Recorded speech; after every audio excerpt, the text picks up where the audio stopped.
All right, good morning. My name is Mary Turner. I'm president of Minnesota Nurses Association and an ICU nurse at Northmoreland Robbinsdale.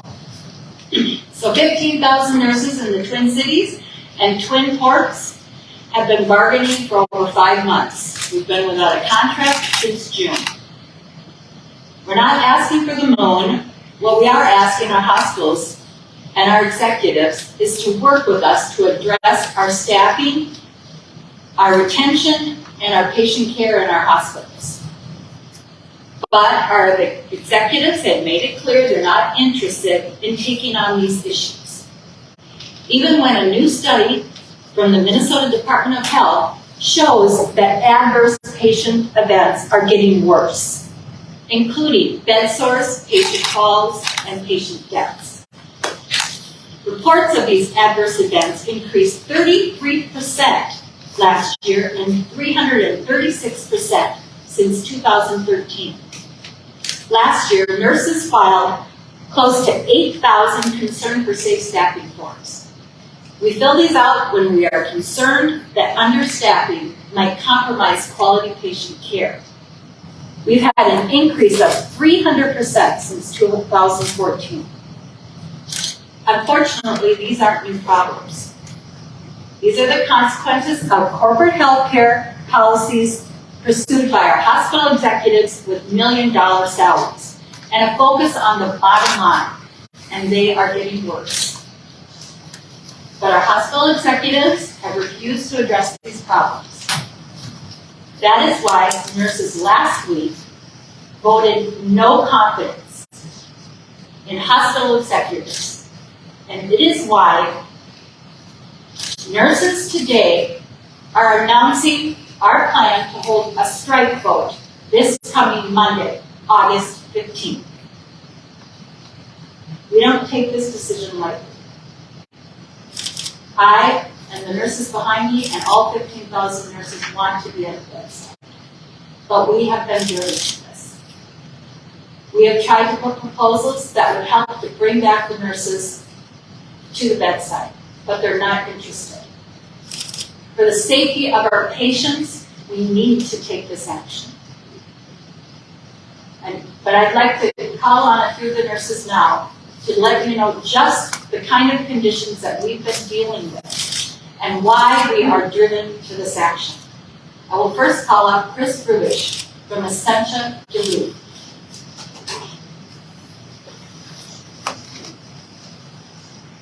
Thank you so much, Mary. My name is Chris Rubesch. I'm First Vice President of the Minnesota Nurses Association, and I'm a cardiac nurse at Essentia Twin Ports in Duluth. Nurses at Essentia Twin Ports will be joining with our coworkers from across the state and our 15,000 colleagues and holding a strike authorization vote this coming Monday. We're taking this incredibly serious step because our petitions, our press conferences, our informational picket have failed to get the attention of our hospital leaders and decision makers, some of whom don't even live in our city or our state. Currently, Essentia Health is building a nearly $1 billion new hospital on the beautiful shores of Lake Superior. And while this investment in physical infrastructure is one important piece of healthcare delivery, they seem to have forgotten the most important piece of our healthcare system, the staff they need to work inside the building. We hope that we can reach agreements that attract the next generation of healthcare workers and retain our current highly skilled healthcare staff. And with that, I am pleased to introduce Matteson from Fairview. Thanks, Chris. My name is Matteson. I am an acute rehab nurse at Riverside, Fairview. Our code of ethics as nurses state our role is to be a caregiver, an educator, and an advocate. As advocates, it is our duty to help our patients get the best care possible. Our integrity dictates we demand the kind of care that we would want for ourselves, our families, and our loved ones, for every single patient that crosses our threshold. The best care possible is not receiving emergent care in a hallway. The best care possible is not having to wait hours for a higher level of care, sometimes even days. The The best care possible is not having nurses with more patients than we can care for safely. Unfortunately, this is our current reality. Is that exceptional service? Is that showing our patients compassion? How is that care dignified? Our patients' lives depend on getting timely, safe, and effective nursing care. No nurse wants to put their patients and their livelihood on the line for a system who exploits them both. Our employers need to help us retain nurses for the care of our patients. Retain experienced, educated nurses that provide exceptional outcomes. Offer incentives to draw nurses back to the bedside and attract new nurses. Help us fight the moral injuries we've sustained from being understaffed for far too long. Do the right thing. This is what we are educated on and asked to do every single day we step foot into our hospitals. We are asking our systems now to do the right thing for our patients and negotiate a fair contract for the nursing staff. Next we'll have Katie Donner from HealthEast.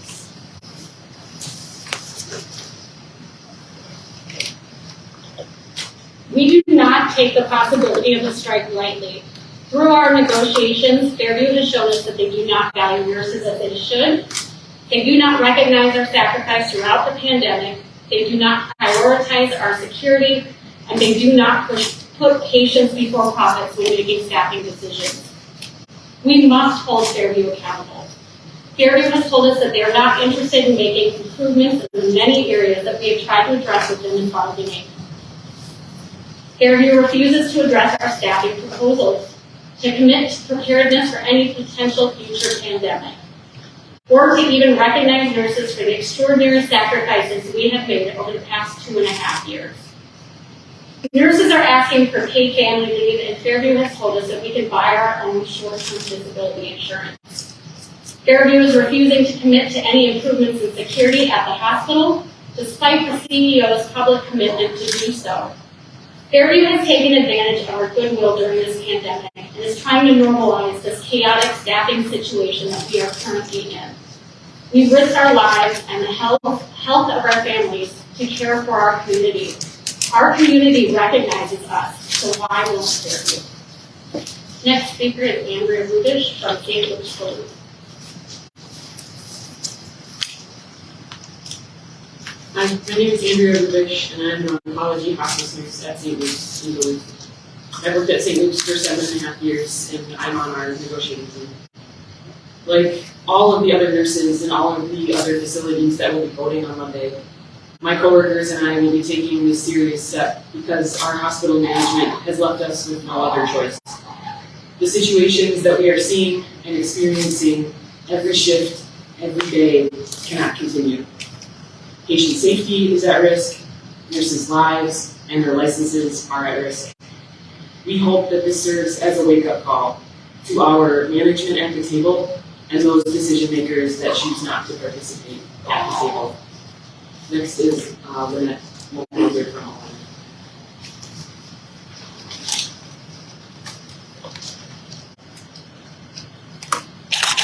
My name is Lynetta Mulhauser from Ohio Health. I am a board member of the Minnesota Nurses Association, and I am a negotiating member for at Northwestern Hospital. I'm here to tell you that this contract is about nurse retention. For years, we've talked about workplace violence, safe staffing, and nurse burnout and moral injury. Well, now nurses are walking away from the bedside, and we're facing a true nursing crisis. It's no longer about how do we recruit new people to the profession. It's now about how do we keep nurses at the bedside and keep them in the profession. We are losing nurses faster than we can train them. We have nurses that could be working at the bedside for another 10, 15 years, and they're walking away because they can no longer deal with what they're dealing with. We've been called the heroes, but the heroes are burnt out, and now the heroes need to be taken care of. So what do I do to recruit young adults to spend thousands of dollars in college, to go through background checks, to go through maintaining a license. Tell them that they have to work every other weekend, that you're gonna work 8 and 12-hour shifts, not get out on time, and not get a break. You're gonna never get out on time and get back to your family. You can't promise them when you'll be home. And besides that, you're not gonna get to take care of yourself. You're gonna bring home dangerous diseases. You're gonna put yourself at harm, and the rest of your patients are gonna spit on you. They're gonna belittle you. They're gonna yell at you. You can no longer feel safe talking about your workplace, because if you go home and tell your family members what is going on, you're afraid your family's gonna tell you you can't do this anymore. You can't go down to that community where the patients need the most care. Why will the employers keep preventing a good contract negotiation with us? They say they're not interested, that there's other options. They're more interested in bringing in nurses and travelers than they are about retaining their own nurses. Travelers don't have a commitment to the community. They don't have a commitment to the patients. They may be good nurses, but they're there for the short-term gain. They're there for the money. They're not a nurse like I, where I've been in the community in Minneapolis working with some of the sickest patients for 26 years. I'm committed to that community. But I can retire in 2 years, yet I still have 12 years of my nursing profession that I still see me working. What is going to keep me at the bedside? What is going to keep that 6-month new grad that I'm counseling that cries every day on her way to work and on her way home from work because she thinks she made a mistake? I am asking the employers to come to the table and work with us and quit saying we're not interested. This is a non-starter. We need language that's going to keep these nurses at the bedside and get them to come back to the bedside. We need breaks. We need a say in our profession. We need good health care. We need safe staffing. We need a reason to feel like we make a difference. And so we are calling for our members to vote on the 15th for a strike, show the employers that we're serious about this and that it's time to stand up and make a difference. Next, I'm going to be calling Mary and Sally from Methodist. Nobody can get my last name. It seems fun. I just celebrated my 35th year of nursing at Methodist Hospital. Sally has been there how many years now? 15 years. What we are really putting forward in our negotiations is safe staffing. When I came on shift, Sally and I both finished a 12-hour shift in critical care this morning. And when I came on to work at 7 p.m., we were 10 nurses short in the entire hospital. How do you make up 10 nurses at 7 p.m.? It is almost impossible. Typically, I work emergency response within the hospital, and I have a partner.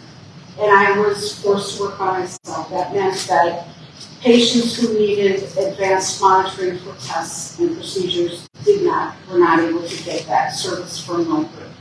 That also meant that there were delays in care based on the fact that there was not enough supportive staff to take care of these patients. We had very limited means of taking care of our most critically ill patients. We had 2 patients this morning documented for no staffed beds in our ICU, which is what we were forced to do frequently, is find these patients who are the sickest, and it usually falls on my shoulders to triage, because I'm out there, I'm assessing these patients at their most need, and finding out where we can give care to. That's one of the big reasons that we are negotiating, is because we, as RNs in our hospitals, need a seat at the table. We are all brilliant nurses. Our careers are based on solving problems, and solving problems quickly and professionally. We want a seat at the table with our employers, and our employers are telling us no. We are the experts in staffing. We are the experts in everything, and we are saying no. The bedside nurse, the nurse who is there in the moment, is the expert. It is their license. It is their assessment. It is the patient's need in front of them. And this is where our goal is to have a seat at the table so that our patients have safe, efficient care anywhere in the hospital, and in the community. I'm not speaking just for hospital nursing. If we don't have enough nurses to care for our patients, what does that say for us who might need care? It doesn't bode well for any of us in our time of the high speed. Thank you. Next is Amy Bloom with Children's. Morning. My name is Amy McGlone, and I'm a registered nurse at Children's and have been employed there for 24 years. In April of 2020, the nurses on my unit, 2 med-surg units in St. Paul, were told our units were temporarily closing effective May 1st. We were no longer allowed to come to work. 150 nurses across the organization were placed on furlough lasting 5 months. In the midst of a global pandemic, we were not allowed to do our jobs as nurses. Many nurses left because they couldn't afford to sit home on furlough. Those of us who returned came back to an organization that will never be the same. Our management, our leaders have failed. They have failed us nurses as well as all of the patients and families who come through our doors for care. The care our patients deserve cannot be met when we are challenged with unsafe staffing, shortages, both in nursing and ancillary services, unit closures, and depleted resources. This cannot continue. Being forced to take unsafe assignments that put our patients at risk cannot continue. Nurses afraid of losing their licenses cannot continue. 500 plus nurses have left Children's organization in the last few years. People who have dedicated their lives to this organization now leaving. Can't continue. Patients being shuffled between campuses because of limited services in St. Paul cannot continue. We are here today because management has left us no choice. We are fighting to put our patients first. What is happening in our hospital is not safe and not sustainable. Thank you.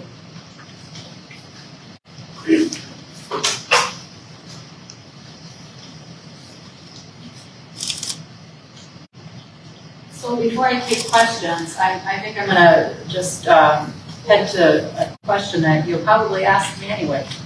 The hospital it's no secret that they wanted to do wages only.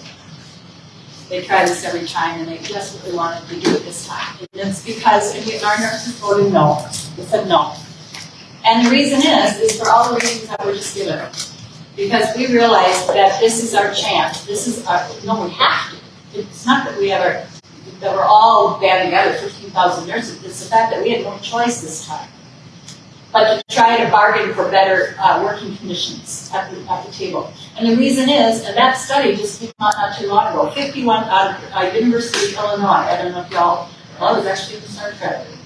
And they kind of said 51% of nurses across the nation will potentially leave the bedside as of next year. 51%. That is a public health crisis. That's unsustainable. And so when they go on in the press about how we're asking for over 30%, first of all, that's the whole economic package, and I want to make one thing very clear. They make it sound like we're asking for 30% this first year. No, it's a 3-year contract. As it stands right now at the North Table, our most recent bid from the hospital was 5% the first year, 3% the second year, 3% the third year. None of that is even close to inflation. And none of that is even close to, because remember, it's the whole economic package, and they have said that time and time and time again. And what that means is, like at our table and many of the tables, we want to somehow be able to increase our sick leave days, because many of us have totally used it up during the pandemic, having to quarantine. That costs money. That will come out of the economic package.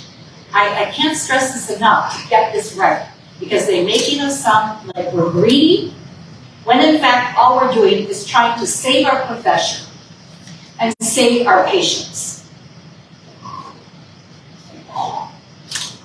Question for you.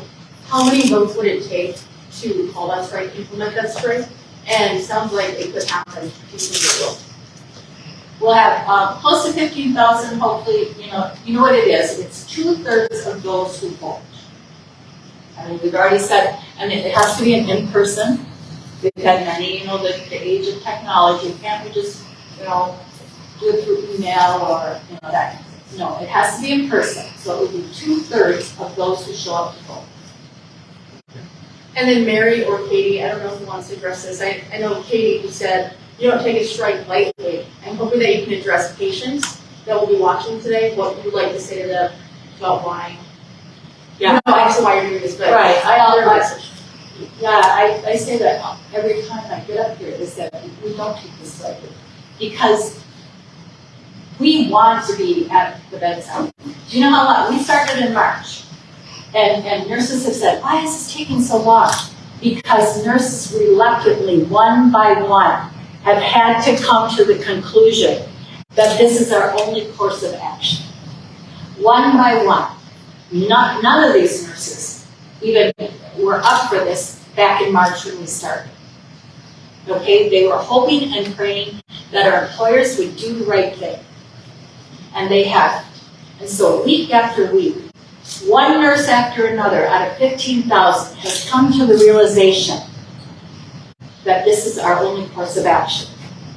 And may I say, we do it reluctantly. Because we realize whatever we vote on, and it will be a limited strike, whatever we vote on, how many ever days, even one day, we're all going to have in our hearts that we feel like we're abandoning our patients. You talk about moral injury. That is what we are being forced to do is totally against every ethical principle that we have. But we have no choice.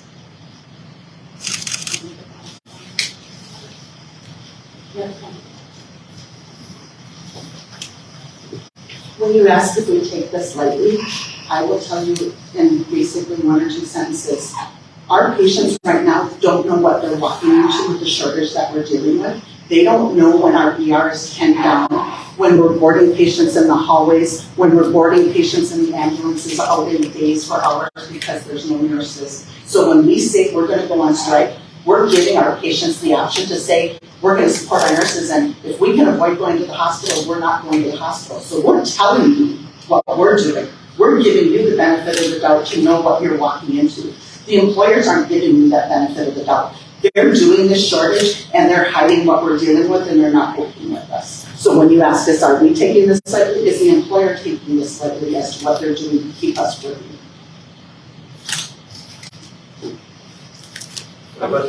Yeah, I have a question. A couple people mentioned that you're worried about losing your license. Why would you lose your license? I believe in my first, I went on about how the adverse events have gone up, and an adverse event is in the a med air or what is another, what's kind of the biggest, a fall, an injury. And every time this happens, and if you're the nurse who's responsible, you run the risk of, when it all gets studied, et cetera, you run the risk of being dragged in front of the board of nursing to have to defend yourself. That's why we do the concern to safe statements. We document just what went on. I mean, a smart nurse does a concern to safe statement, because then at least will be some protection. So that if you do get called up, you've got to document just what was going on at the time. Okay, so adverse events can often, many times end up in death. And that is totally an area where a nurse could definitely lose their license.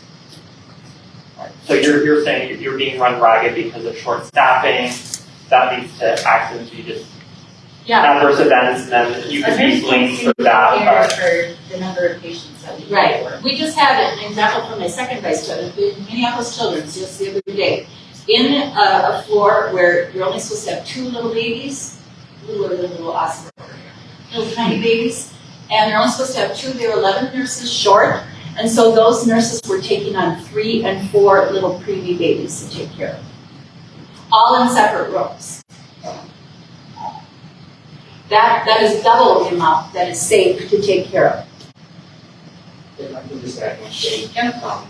because this issue came up just this week at our negotiating table, and our frustration is that when we bring these concerns, story after story after story from bedside nursing, the decision makers aren't taking that seriously. And for us, this isn't just our license, it's not just our profession, this represents a life. This represents a life of a patient that we're responsible for.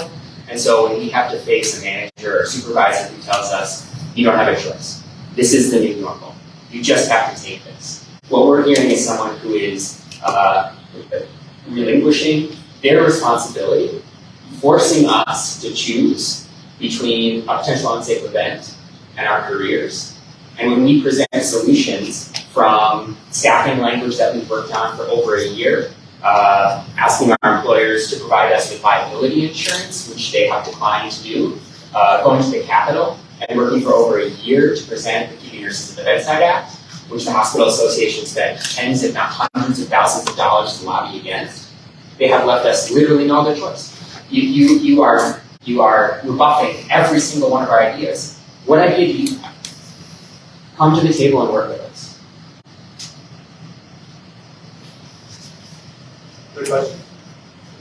I have a question about the economics started. I mean, you pointed out that the hospitals are saying that nurses are seeking as much of a 37% wage increase, but then numbers you gave, I think, for North was 5, 3, That's 3. the employers, what they have on the table right now. They're offering 5, 3, 3. That's what they're, right now, during the negotiations, that's where they stand. And we are not at the 39% anymore. We are at, what is Fairview, most recent? 13.5.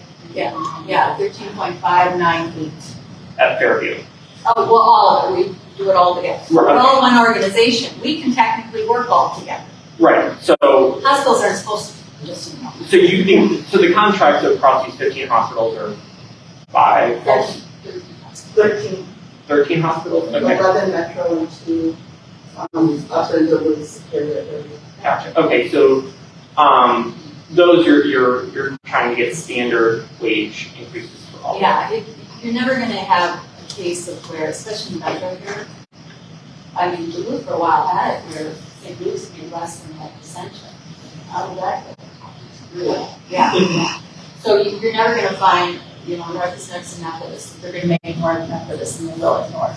So that is the one thing, that is the one joint proposal that will always be on both sides, is making the same wage. Now, during the negotiating process, we kind of leapfrog kind of thing to get to the final offer, but we all will go and be in agreement with whatever it ends up being. We never want wages to be a reason why a nurse leaves one hospital to go to another hospital. I'm only addressing wages because the employer is making it a big deal about how we are being, once again, so greedy. And like I said, it's the whole economic package. It's the sick leave we want replaced. It's the extra education money. It's the extra nurses. Spend the money on the nurses. The reality is, and they don't like to hear this, I learned this way back in 2001 when we potentially lived on this strike. And I came to the realization that without the nurse, the doors of the hospital will close. Because we can legally do everyone else's job as long as you've got a physician that can say the orders on the phone. We can legally do everyone else's job, but they can't legally do ours. And they don't like that. But it's the reality. And when you talk wages,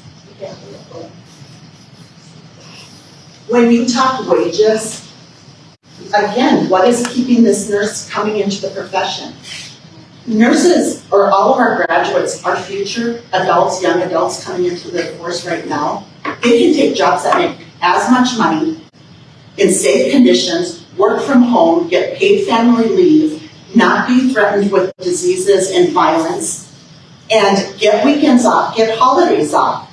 Money may be one thing, but again, what are you going to do to retain these nurses? Nurses are educated professionals. They're required to maintain a license. They are required to continue educational background and credits as they do their license renewals. We have scrutiny. If you have any kind of legal issues, you can lose your license. How many other professions do that? So when you say it's all about money, again, what are you doing to bring people into this profession? We need hazard pay. And again, I have people who say, I'm gonna go do this, why should I do that? I want work-life balance. I want time with my family. I want to be able to take care of myself. I want to make a living wage where I have good health insurance, I have good benefits, and I can care for my family, and I can care for myself. We care for everybody in the community. We care for your family members. We care for you. We have not been caring for ourselves. It's time for nurses to care for themselves and their families. Any other questions? Great, thank you. So, well, are y'all clear on the whole economic argument though? That's not the only thing. That's not, no, it's not. But I Our want you, patients are being billed for hallway beds in the ER. yeah, they are. Let's do this. Our patients are being billed the exact same way they were 4 years ago. So when our patients are on the floor and they have one less nurse or a nurse that's taking care of extra patients and not getting the same amount of attention from that nurse, they're being billed the same way, despite not being cared for the same way. I know at the hospital that I'm at currently, we have orders and are in ED every single day. People that need beds in the hospital, we don't have enough nurses to take these patients, and they're being cared for down there as like an inpatient in the hallway in our ER. They're being billed the exact same way, but not being cared for in the same fashion. We're doing the best we can with what we have, but it's not fair for our patients and it's not fair for our community. And Fairview Riverside could speak to this about what's really a shame is the patients that come into mental health crisis that languish in our EDs and unable to get any kind of therapies, group session, or any of the other things that are required when you come in with a mental health issue because there are no beds.